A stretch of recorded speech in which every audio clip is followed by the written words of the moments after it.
परमात्मने नमः। अथ द्वादशोऽध्यायः।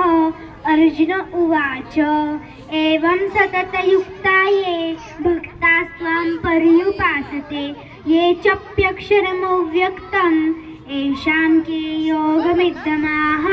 श्रीभगवान उवाच मय्यावेशक मनो ये मां नित्ययुक्ता उपासते श्रद्धया पर्योपेतास् ते मे युक्ततमा मतः।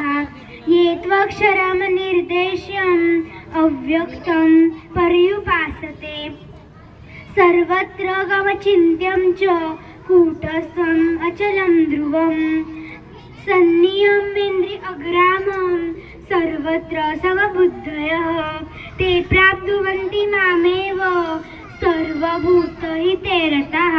क्लेशोऽधिकतरस्तेषाम् अव्यक्तासक्तचेतसाम् अव्यक्ता हि गतिर्दुःखं देहवद्भिरवाप्यते।